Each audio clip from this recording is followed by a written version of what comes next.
مدینہ منورہ کے جنوب مشرق میں یہود کے دو مشہور قبیلے بنو قریظہ اور بنو نذیر آباد تھے۔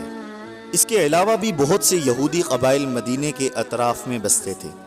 آپ صلی اللہ علیہ وسلم جب مدینہ تشریف لائے تو وہاں رہنے والے یہود نے مشورہ کیا کہ ہم اس علاقے میں اسی وجہ سے آباد ہوئے تھے کہ نبی آخر الزمان نے اسی علاقے میں ہجرت کر کے آنا ہے، تو چل کر اس شخص کو دیکھ لیا جائے، کہیں یہ وہی نبی تو نہیں۔ یہ سوچ کر بہت سے یہود کے وفود آپ کی خدمت میں آئے اور مختلف قسم کے سوالات پوچھے۔ ان میں سے بعض تو اسلام لے آئے اور بعض کو ایمان کی توفیق نہ ہوئی۔ عبداللہ بن سلام جو یہود کے بہت بڑے عالم تھے، انہوں نے جب سنا کہ آپ ہجرت کر کے تشریف لا رہے ہیں تو اسی وقت نعرہ تکبیر بلند کیا اور فوراً آپ کی خدمت میں حاضر ہو کر اسلام قبول کر لیا۔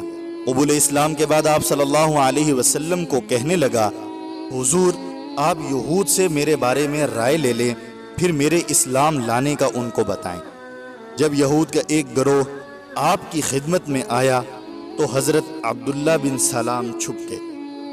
آپ صلی اللہ علیہ وسلم نے یہود کو قسم دے کر فرمایا، عبداللہ بن سلام تم میں سے کیسے آدمی ہیں؟ انہوں نے بالاتفاق کہا، وہ ہم میں سب سے اچھے اور سب سے اچھے کے بیٹے ہیں، وہ ہم سب سے بڑے عالم اور سب سے بڑے عالم کے بیٹے ہیں، اور وہ ہمارے سردار اور سردار کے بیٹے ہیں۔ آپ صلی اللہ علیہ وسلم نے فرمایا، اگر وہ اسلام لے آئے تو؟ انہوں نے کہا، وہ ایمان لا ہی نہیں سکتا، یہ ممکن نہیں کہ وہ ایمان لے آئے۔ اتنے میں حضرت عبداللہ بن سلام باہر تشریف لائے اور اشہد ان لا الہ الا اللہ و اشہد ان محمد الرسول اللہ بلند آواز سے کہا، اور یہود سے مخاطب ہو کر کہنے لگے، تم جانتے ہو کہ یہ اللہ کے رسول ہیں اور حق لے کر آئے ہیں، لہٰذا تم بھی ایمان لے آؤ۔ یہ سنتے ہی سب یہودیوں نے کہنا شروع کر دیا، تم جھوٹے ہو اور برے آدمی ہو، اور ہم میں سے سب سے برے شخص کے بیٹے ہو۔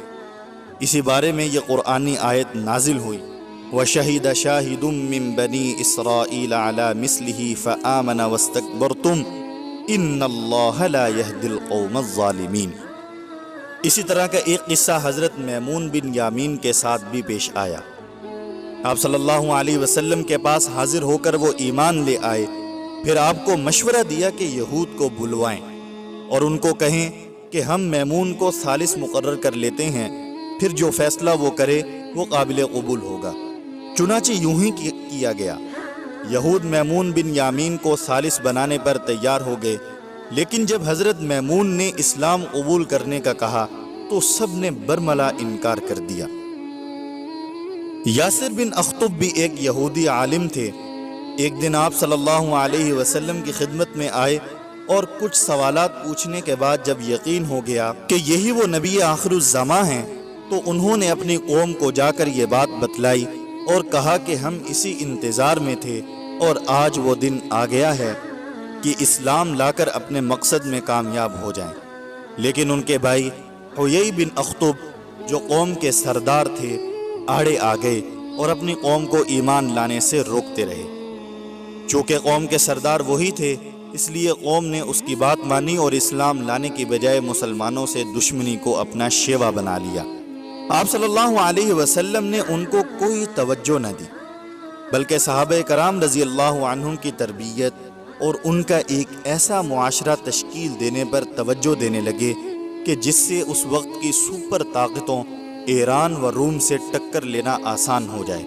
اسی وجہ سے آپ صلی اللہ علیہ وسلم نے یہود سے فی الحال مصالحت کر لی اور اپنے مشن کو آگے بڑھانے کی تگ و دو میں لگ گئے۔